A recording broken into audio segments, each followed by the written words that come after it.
This video is brought to you by my Patreon members over on patreon.com/habtunes.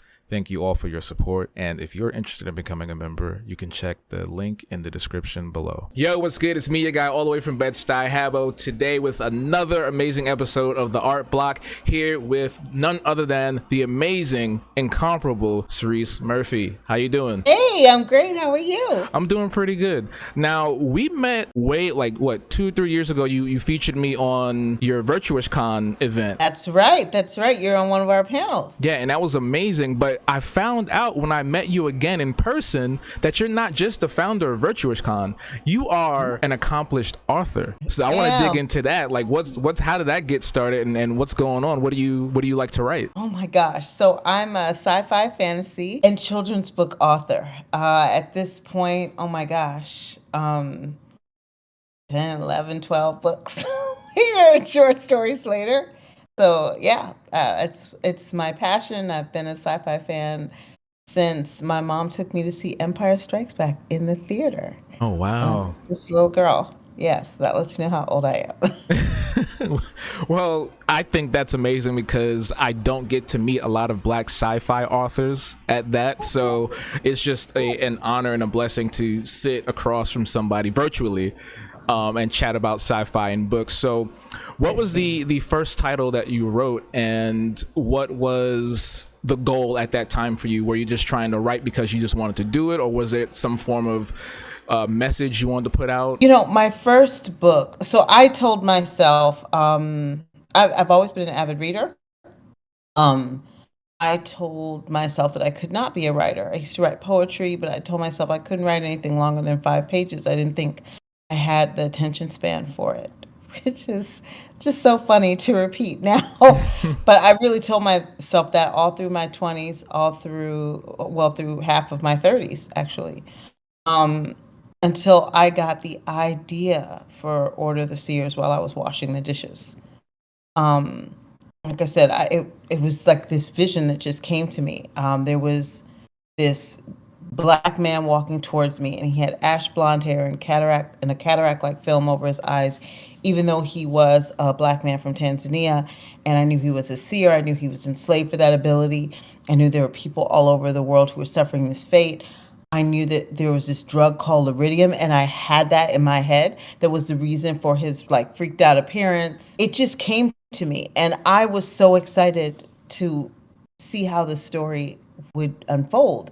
And I knew I would never find out if I didn't write it. And that is literally how I began, just trying to write this story. And at the time, I was an avid fan fiction reader. So I'd been, I started with the X-Files and, got into various fandoms and fan fiction. So I'd been following these amazing writers, and I thought, wow, and they'd been so generous with their advice about how they wrote. And I thought, okay, I'm going to just try to write this story. I just kept going. So I really had no point. I didn't have any idea other than even though it was an original idea, to put it in a fan fiction context so I could just get it out there and see whether or not anybody would like it. And the process started there and has never stopped. That's beautiful. And I do love the origin story of that. You're just sitting there washing dishes, and then boom, here's the Order of the Seers. That's usually how it happens, right? You're just sitting there, you're doing some menial task, and it's like, oh shoot, here's a whole sci-fi universe in my head. There you go. That as one is wont to do, you wash the dishes, you get a sci-fi story. That's just how it goes. Yeah. And you said that this was that sparked you when you saw Star Wars when you were a kid. Now, was that something that was fostered with you as you grew up in your family, or is that something that you had to kind of let me just do this on the side and hide from my parents or whatever, so they'd be like, hey, what you doing with that sci-fi stuff? No, my dad was a Star Trek fan. He still is. That's awesome. Yeah, I grew up in a house where, my dad would say, I don't care what you read, just as long as you read. So if there was a book out in the house, I was allowed to pick it up and read it. So mostly there was literary fiction, and there was Black literary fiction in my house. So, poetry from, Maya Angelou and all of Alice Walker and Toni Morrison. Those were the easiest books to get. And I don't think my father actually read any of those books, he would just hear of a book, he'd pick it up and he'd put it on the shelf. Be like, you guys should read these books. And so, when people talk about, finding Black authors or finding, people of color who are writing, for me, literally, it was finding a book by a Black author was the easiest thing for me to do. And I know that that is a very rare story. And it's not like my, parents, had this extensive library, but it was, I mean, I was younger, so like The Color Purple took me a long time to read, you know what I mean? But, he just wanted us to know that there were Black people out there, and ironically, it was mostly Black women in the collection doing these things. And he wanted us to have access to it, and he wanted us to be versed in these authors. And so that's what I mostly read. And, Toni Morrison is magical realism. I think, Alice Walker is magical realism. So, which isn't technically sci-fi, but combine that with my love of Star Wars, Dad, watching Star Trek on the regular as if that was just something normal. It wasn't even something like, oh, this is something special. It's like, oh, this is a story about ideas. Mm-hmm. What do you think about that?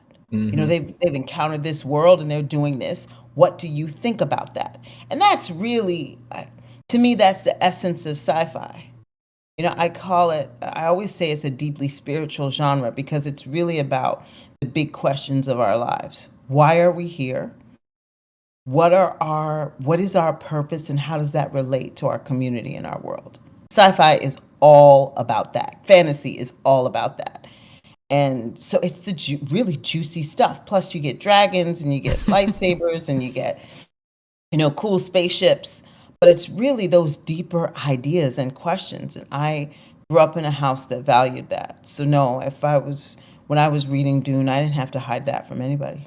That's beautiful. That's really beautiful because I feel like a lot of the times, especially in Black families, that sort of thing is always kind of shunned, especially, if you are in a religious home, it's like, oh, that's, that's the devil, kind of thing. And it's beautiful that you were able to foster that and your family was around you for that. My introduction was actually in middle school. I went to a very Black power Afrocentric middle school, and I still love it to this day. I have very fond memories. And I remember one of my English teachers, we had to do a whole assignment on Beloved, which is a Toni Morrison story. So we watched the film, we read the book, we had to write about it and then write our own version of it. And from there, it was just like, this is heavy.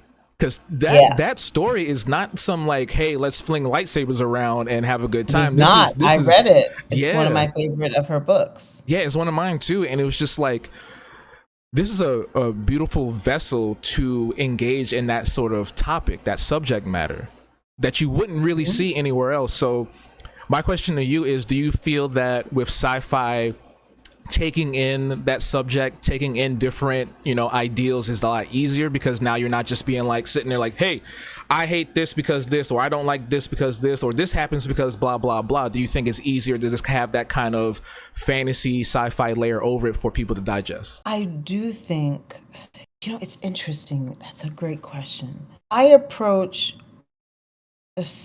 my work,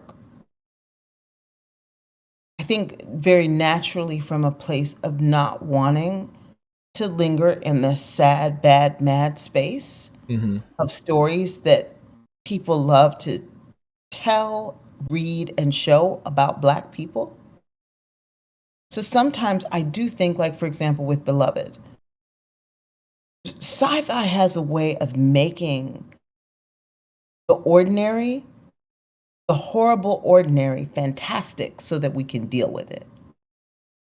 That's really what she's doing with Beloved. And that's what happens a lot with sci-fi. It's an alien race that's coming over to take over the planet. Ideas of who is the right person and who is who's going to survive and who gets to die and how do societies make those choices can be really difficult to grapple with in a real world setting. But in sci-fi, you sort of suspend your disbelief and it allows you to go deeper into subjects that are very disturbing and very critical, without having to necessarily see yourself. So you can grapple with an issue that is you but isn't you. And I think that's the genius of that genre of sci-fi and fantasy. Because, people say now, oh, why are you getting political with, your sci-fi or fantasy? The truth is it has always been. Thank you. Because at its core, sci-fi and fantasy are about those deeper questions. Who are we? What is our place and purpose, and what does that mean to our society? Now, those are questions that are really deep and heavy, but if you throw in a dragon, you might be able to deal with it. You know what I mean? And I do think it is sort of that more palatable way of really discussing very deep and sometimes very troubling societal truths.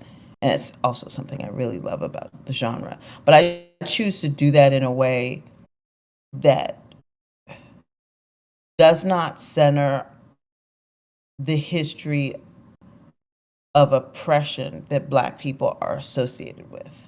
Because I just think that that's a story that, like I said, that the Black experience is some mad, bad, sad reality. That we all walk around like, oh my gosh, what is somebody about to do to me today? But that is not this. I don't define the Black experience by one of tragedy. I think it is one of incredible triumph. That's actually a really amazing spin to it. I love that. No, Say that one more time. Say that one more time for the people. I don't define the Black experience as one of tragedy. To me, the Black experience is defined by triumph. Wow. But we're constantly getting the mad, bad, sad story about Black people. And so I don't actually have to try hard. It's literally like my default, For example, I dream all of my stories. And several years ago, I dreamt a slave narrative, like the whole, just the story. Obviously, it was terrible. And I woke up and I was like, God, why did you? And I have a deal with God. Any story that comes to me, I will write it. And I was like, why did you give me this story? I don't even want to do the research for this story, much less write it. It takes me about a year to write a book. I was like, okay, Lord, I know what my deal with you was, but let me tell you, this is the last book I'm ever gonna write. I'm gonna be on my deathbed. It's gonna be like the last word, and then I'm just gonna keel over. I do not want to write this book, and it's because I was like, there are enough people writing these stories. They're going to do a better job than I would ever do. Like, this is not my lane. And finally, during 2020, I had just finished my fantasy duology, The Wolf Queen. And I usually write short stories. I don't know, it's just like how my brain works. It's like a reset. And I'd had a couple of short stories in my head. And so I started writing, and the story came back to me. I was like, why are you trying to bring this up 2020? We all remember 2020. Yeah. I was like, this is not really, I'm already angry and sad, but it just kept coming back to me. And I was like, wait, did I make this a short story? Because I could probably get through a short story. How do I center this in a way that shows our power? It is not centering the oppression of the experience, and rather how the characters triumph. And as I said that, the characters started to show me it was the same story, but with a very focused lens. And I was like, now that's a story I can write. It's a story about 3 generations of women and how their sacrifice enables and empowers each generation. And then they escape and burn down the plantation. I was like, yes, I could write that story. Yeah. So that's it's called First Blood, and it is a short story in the short story collection Between Two Seas.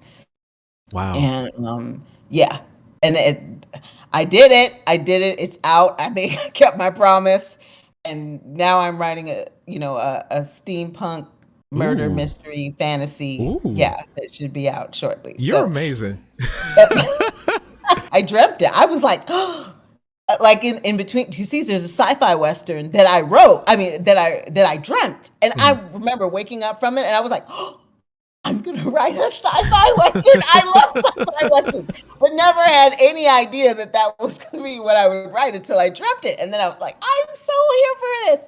So it's the same thing with the steampunk fantasy murder mystery love story. I was just like, oh my gosh, I'm gonna. So it's very much a joyful journey for me. I'm still very much the audience because I'm not coming up with these stories. They come to me. Mhm. And so I just want to see how it ends like everybody else. I just have to write it to get there.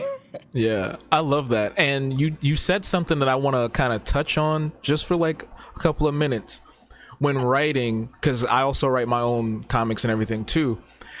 You said that the character showed you how things were going to play out. Do you feel Mhm. that happens more often than not, where you might have an idea, but then the character's like, this is where the story is going. This is how we're going to do this.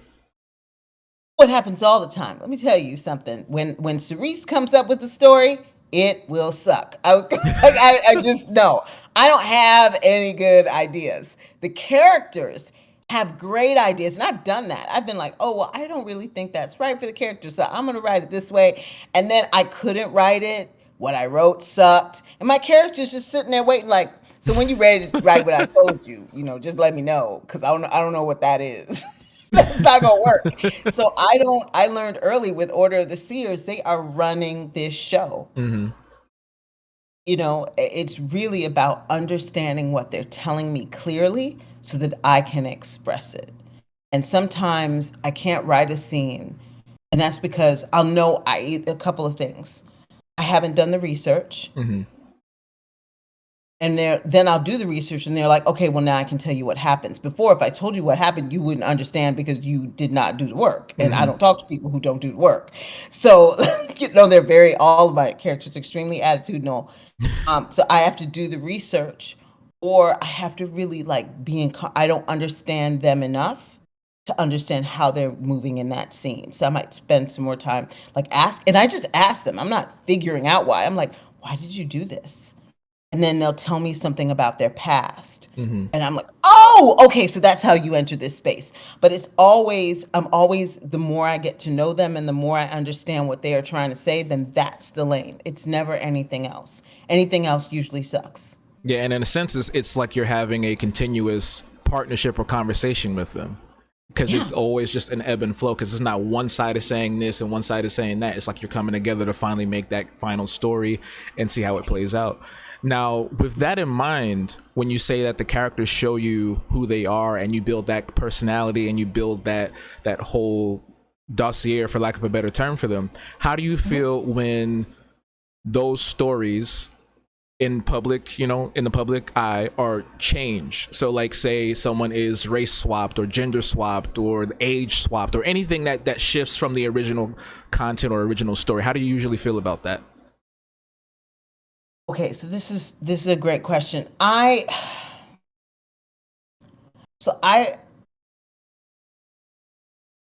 remember when there was that whole debate in Star Wars about whether or not Han Solo shot first, Hmm.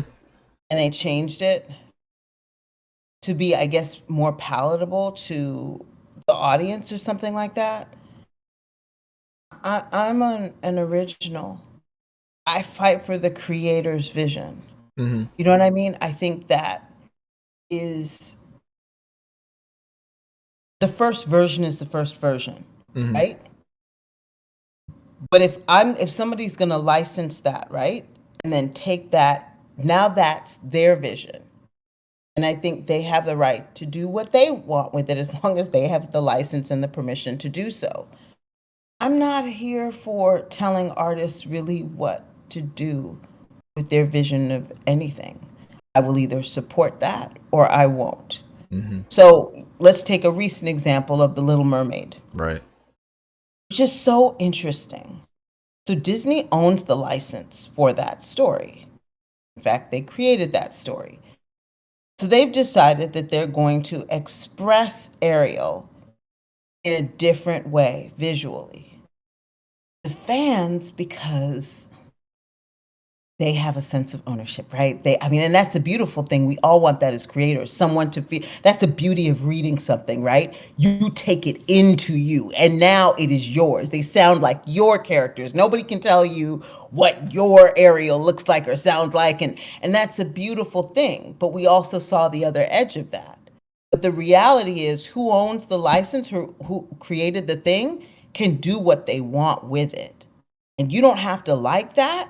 But that is the artist's vision. The other thing about it is you have to ask yourself, does the race of a magical fictional character dramatically change the story at all? And it doesn't at all. It doesn't at all. I mean, I remember I took my daughter to see New Little Mermaid, and I was like, first of all, I never liked the Little Mermaid story. Right. Why So not? I was not excited. We can talk about this, representation and how I saw it as a child. I was like, if they're gonna so this woman loses her whole identity to be with some dude. Like, why? First of all, do I really want a Black woman anywhere up in that? Right. You know what I mean? But they did a great job of dealing with that in the new movie. And I sat and watched. I was like, much ado over nothing. Nothing. So it's a complicated thing. My short answer is always the director, the artist, the creator, they can do whatever they want. They can have some flaming, racist person. Like, if that's who they want as a character, I don't have to consume that. I don't have to spend any of my energy. If that is your vision, you do what you want. Because I tell you what, you definitely aren't going to tell me what I'm about to do with my books. And if you believe it, I believe in my freedom. I believe in their freedom. But I also think we really have to ask ourselves, it really wouldn't matter what race Superman is. Like, it really wouldn't. It's just when you get up against the privilege of representation.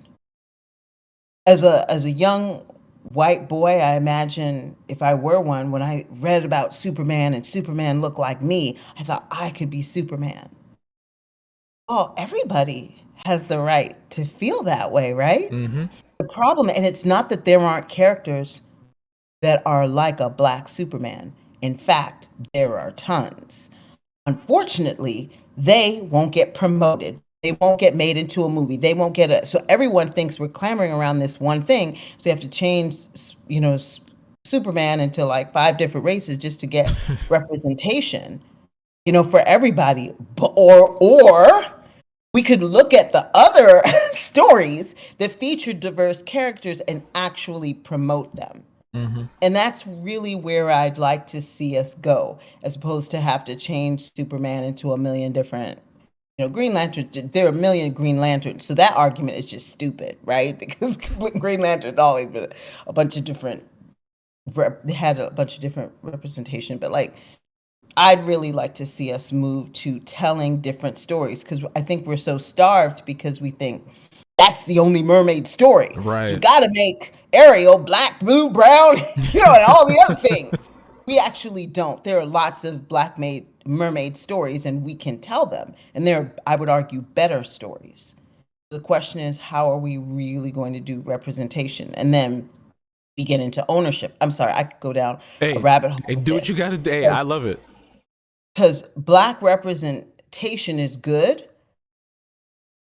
Black ownership and power behind representation is better.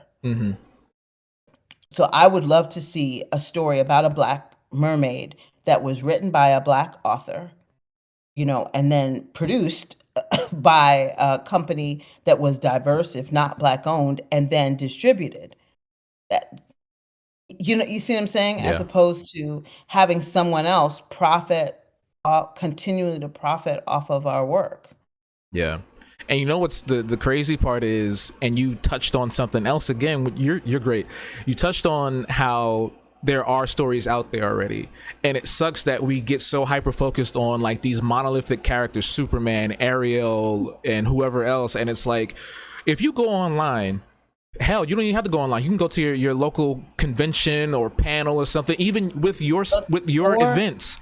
Virtuous Con, I've seen Yeah. over a dozen and more black authors, comic artists, and so many other great melanated folks. And it's just like, okay, we are here. Why aren't y'all looking this way? You know what I mean? Right. I just saw Right. like 5 different things this past month. They clone Tyrone. I'm a Virgo. There's like things on Netflix that just came out. A superhero team. It's just like the stuff is here. So what y'all looking for? Do y'all just want to be Superman, or is it like, what is it?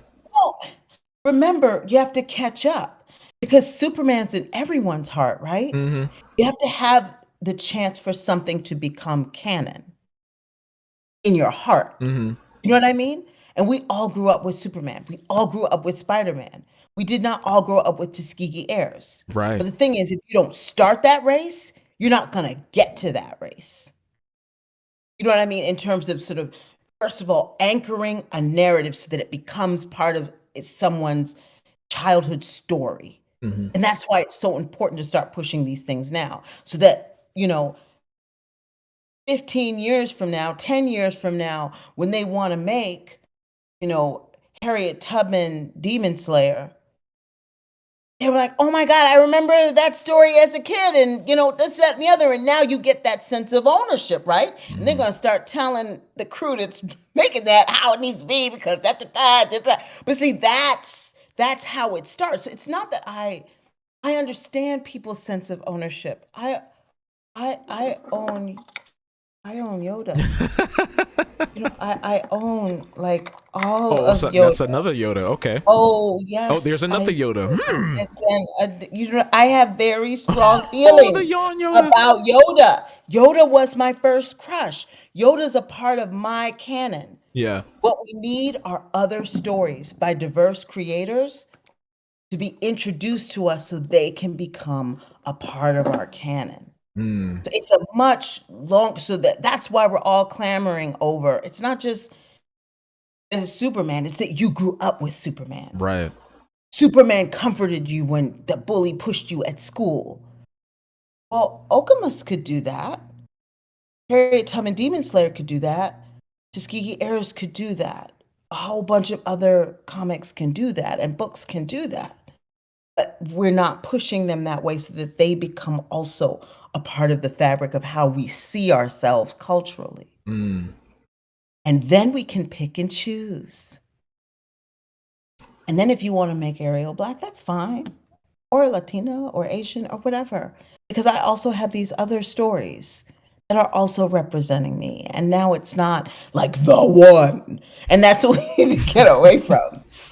But there's, there's a lot of history about why that is. Yeah. And we're trying to correct that, but we have to understand as you have these fights over nothing, that it's really about who's had a chance to be a part of our cultural identity. Absolutely. And that word canon, it's such a, it's an interesting word, when you think about legacy characters, legacy stories. And That's right. when I watched, that's why I used it. Yeah, and when I watched Spider-Verse, the new one, that's all it's centered around. And I felt that it's a powerful message, not just to black folks, but just to everybody into that genre, because it's like, okay, look at all these Spider-Men. There's a cowboy Spider-Man. There's a robot Spider-Man. There was a dinosaur Spider-Man. You know what I'm saying? And y'all getting angry because we have a curly-haired Afro-Latino Spider-Man swinging around. Spider-Man. It's like, pick and choose. Pull yourself together. Yeah. But, I really feel like we're just in a moment of reckoning in so many ways in this country. Mm-hmm. And yeah, we're just in a moment of reckoning. Did you try to censor yourself just now? Go ahead. Say what you gotta say. What I am going to say is that's why I started Virtuous Con. Because I don't know where the country's going to land around its reckoning, and I don't know how long it's going to take. Like the old paradigm, they're not wrong. The old paradigm is dying. It is dying. They're not imagining it. You know what I mean? They are not wrong about that. But how ugly it gets before it gets better, I have no idea. What I do know is that how Black people in particular, African Americans, have survived in this country and thrived in this country is building despite the climate, whether we're on, whether we're off, whether we can we build our own infrastructure. Mm-hmm. And that is how we have survived and thrived, because we have just survived.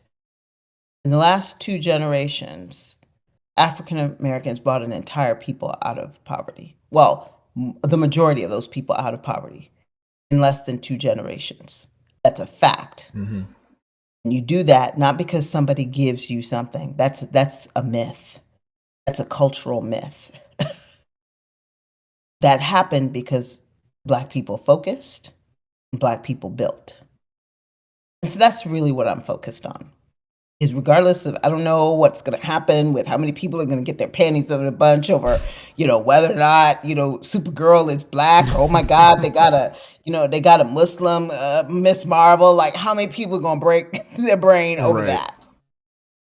What I know is there are amazing creators of color doing amazing things. I want to figure out how we elevate that.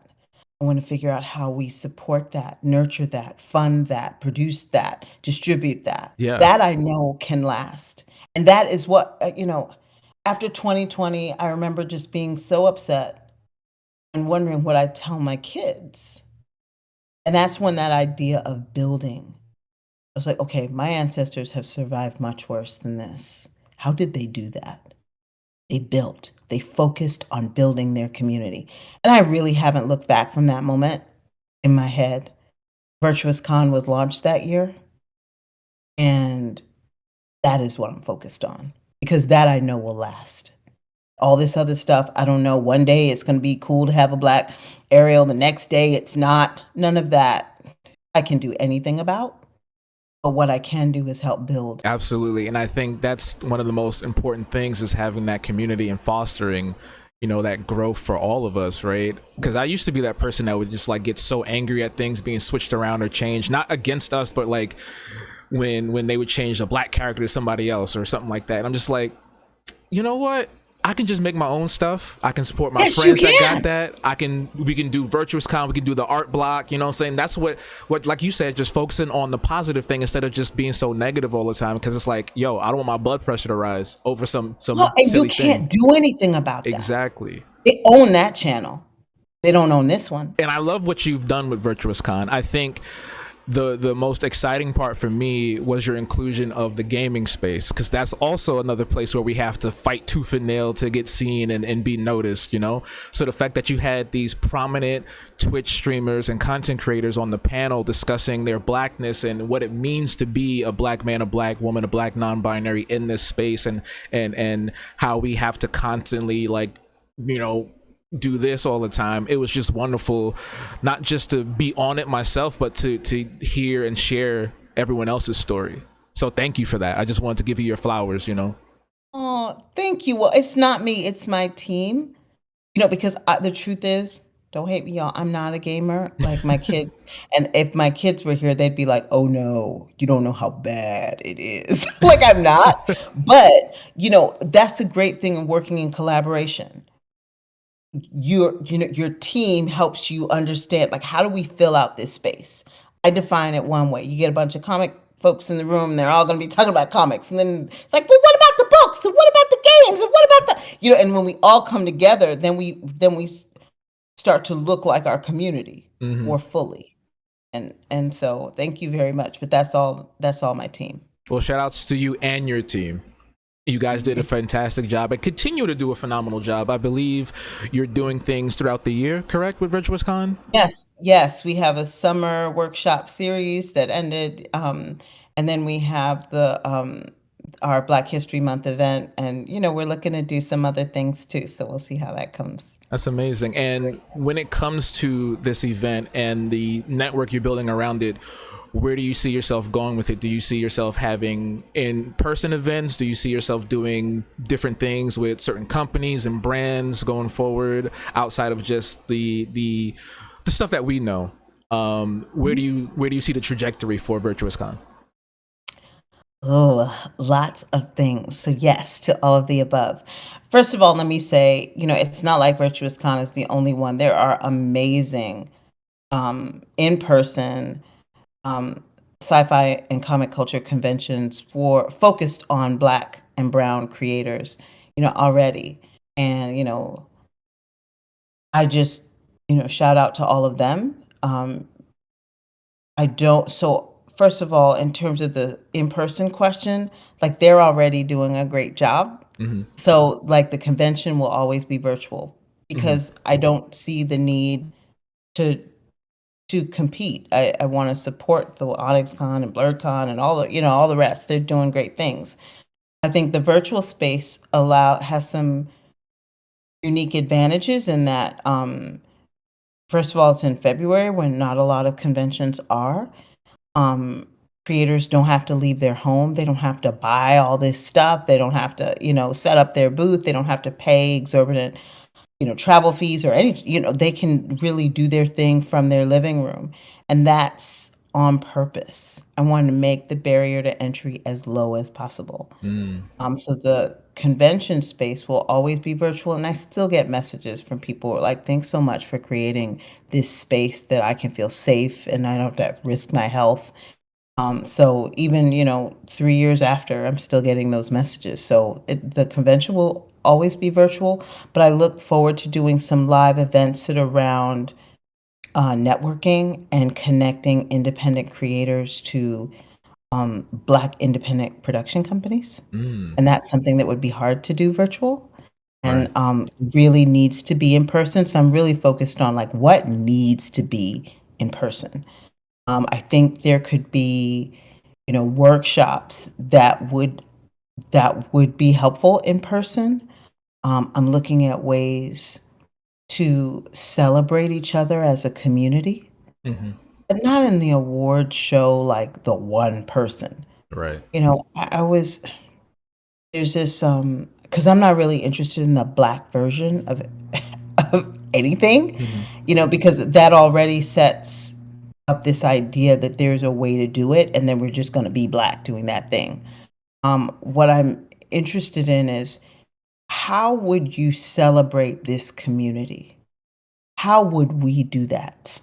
Take away all the things that you've seen and let's build something that reflects our values, reflects what this community needs, and how to continue to build and nurture and cultivate the next generation of creators. And so that event would be in person.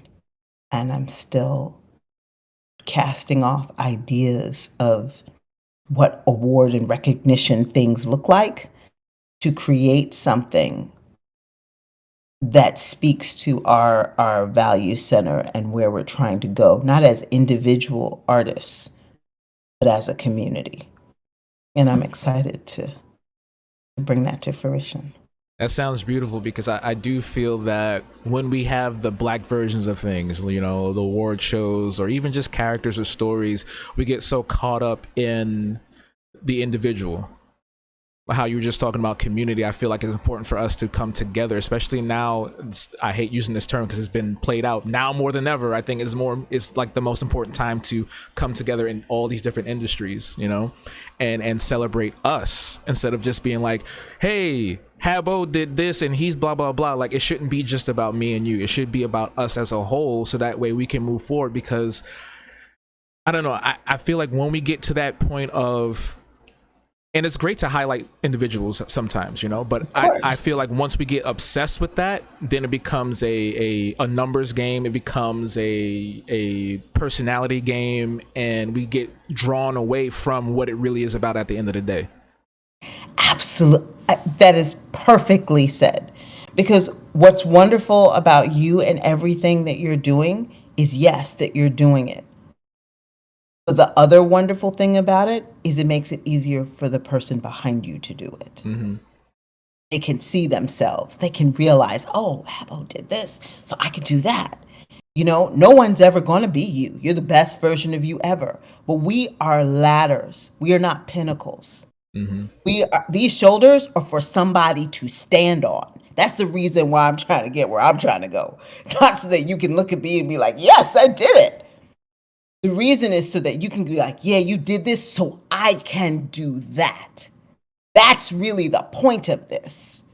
And as brilliant as you and I can be, it is our duty to pour every creative thing that we got and give it, not just for us, for our purpose, but so that when we do it, then the people watching us go, yes, so now I can do that. I have permission. I can do that because I saw Hab do it. I saw Cerece do it. That is the actual point of our individual achievements. And that's not a Black thing. That is true of humanity. It's just especially critical for us because the environment that we live in the West tries to counteract that aggressively. So that's why it's so important that we focus on it. But it is actually the duty of every human being Absolutely. to be their best selves and bring their game to whatever that game is, to whatever they're doing. And so, no, I love that. That is exactly what I'm talking about. It is about recognizing you because that light goes upwards. We are chains in this ladder. And they need to know that the next rung is available. So you need to shine. But that's not the point. The point is so they know they start creating the one above you. That's really the point.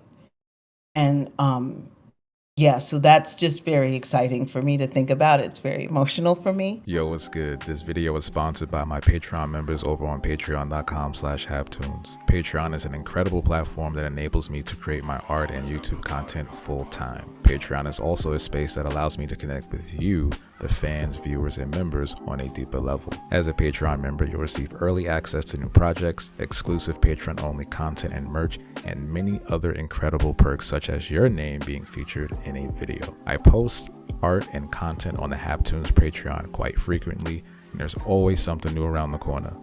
Interested? You can join today and support the continued growth of the Habtunes brand. Link in the description below. Hey folks, we're back with another segment of the Art Block here with Cerece Murphy, and we're going to do our lovely little scribble.io game, and it's all filled with amazing Black authors and some Blaxploitation titles as well. So, you ready? I'm as ready as I'm gonna be. All right, here we go. I'm embarrassing myself in front of all the people. Okay, yes, round one. Oh God, I wouldn't have picked that. Okay. I see what you, it's very abstract. I love it so far, yeah. Why did I do this? That's you know, I know who that is. That's yeah.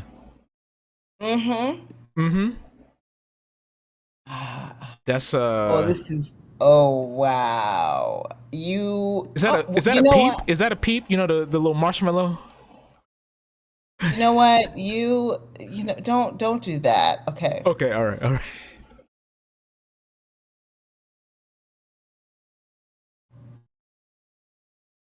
Wow. You know, I think I'll be bad at it, but then it's like shocking to see how bad. No, you're doing great. I am doing something. This is phenomenal. Okay. Oh, that's a bird. Wow. That's a bird. That's a bird, right? No, that wasn't. It was Maya Angelou.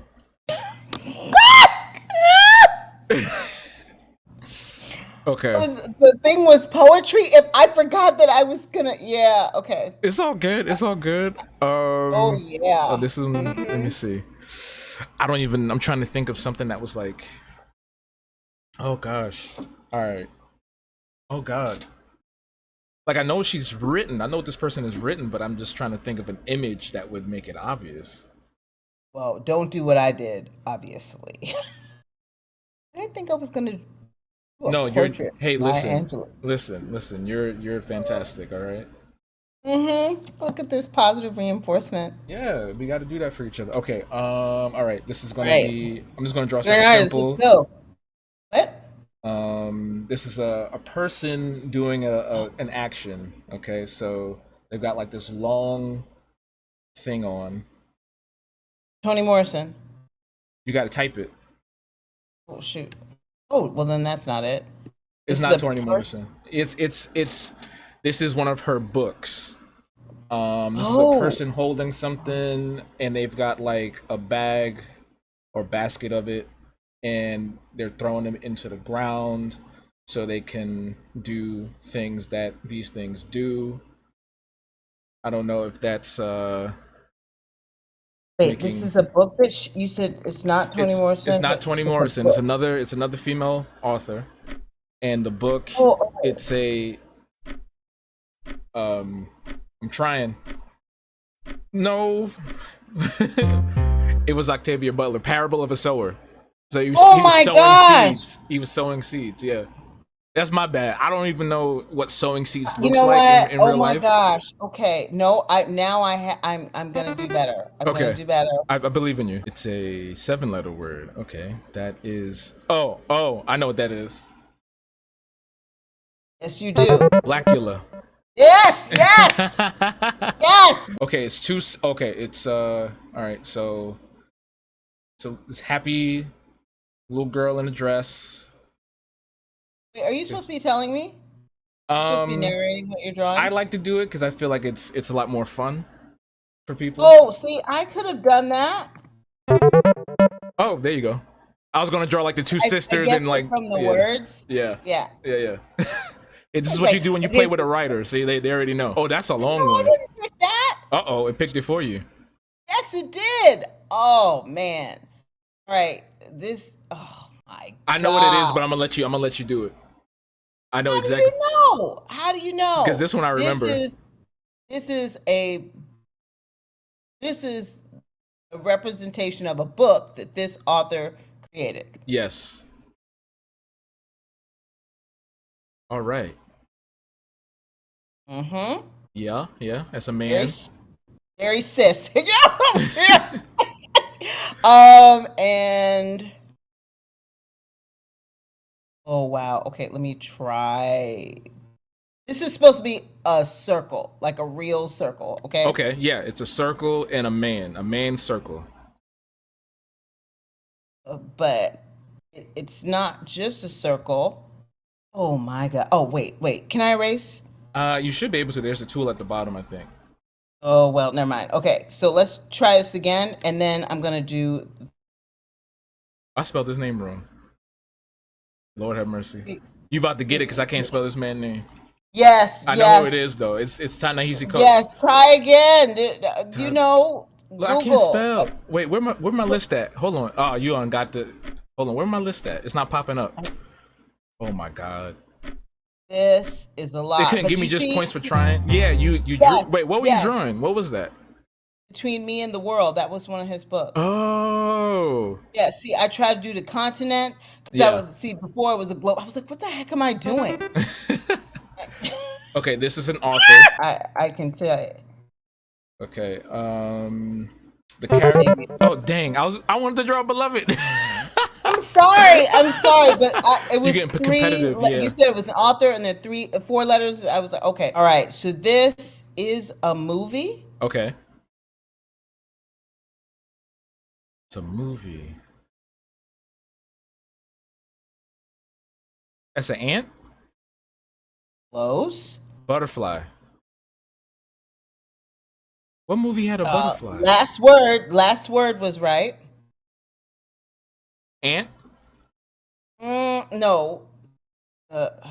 Fly. Oh. I know this. Yes, you do. Super Spell it fly. right. There you go. There you Super. go. I'm not gonna say nothing this time. I'm just gonna say. Really? I'm just gonna say it's a No, man. you It's a should man. be It's a nice to man. me. Let's I've cheat. been nice. I've been. I've been nice this whole You're not time. supposed to say that.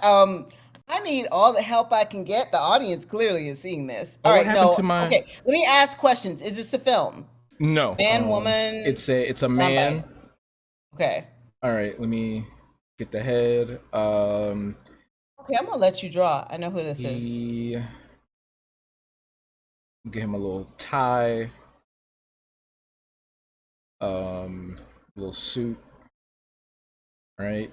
I don't know why his head's so big. This is really kind of unfair. Look at how nice that looks. This is garbage. like It's this terrible. whole game. Like, oh, see, then he's doing 3D. You know what? You make me sick. He's writing right now. But okay. I just let you get because now you were just showing off. You I were just wasn't showing showing off. off. That wasn't even good. All right. Okay. That's a lot of words. That's a lot of letters. It is. Oh, look at me. It's a man. Yes. Is he wearing a suit?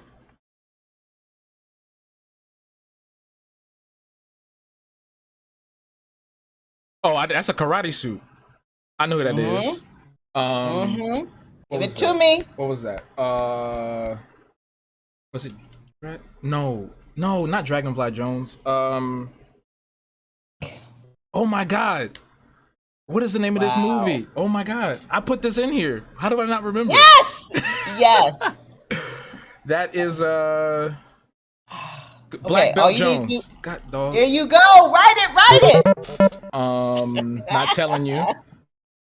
So this is a baby, right? In a little blanket. So baby, happy baby. Oh my gosh. Okay.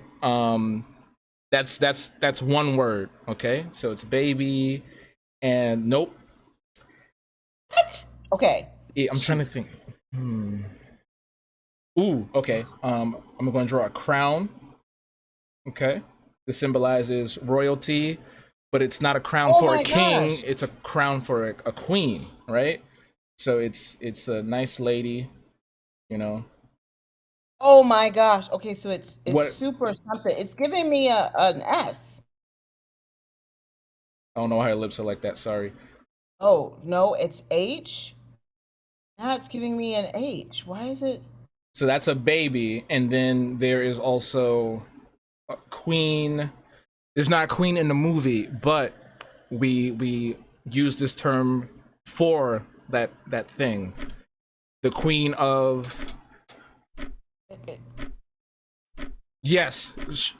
Okay, there's another word. Sheba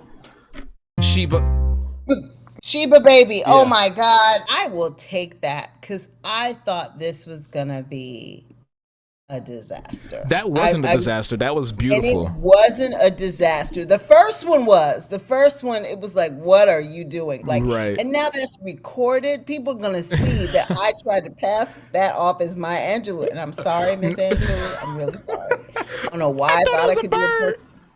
I know. I was like, this is why the cage birds sing. No, it's too late. I can't do that. I have 20 seconds left. It's rough. It was rough. Oh my God. I wish we had more time for another round, but I am so happy that you spared some time today to chat with me. So, as you are actually the season finale guest, so thank you for closing out season 2 of the Art Block. Where can people find you across social media, and do you have any events or projects coming up? Oh my gosh. You can find me at CereceRennieMurphy.com for my books and VirtuousCon.com for the online convention. More conventions.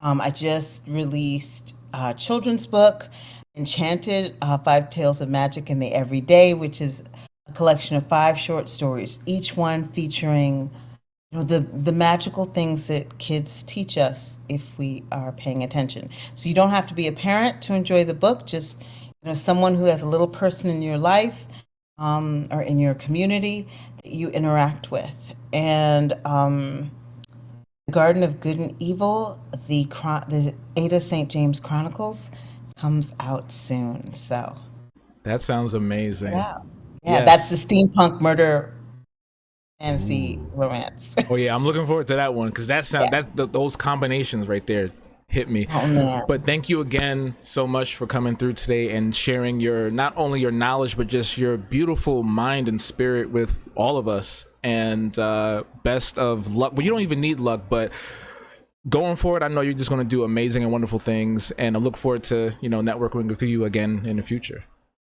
Absolutely, Hebo. Thank you so much for having me, and thank you for the insightful questions and walking me through drawing in public. I really appreciate it. Yeah. But folks, that's going to be it for this episode and this season of the Art Block. So until next time, stay rad, stay dope, stay gold, and we out. Deuces.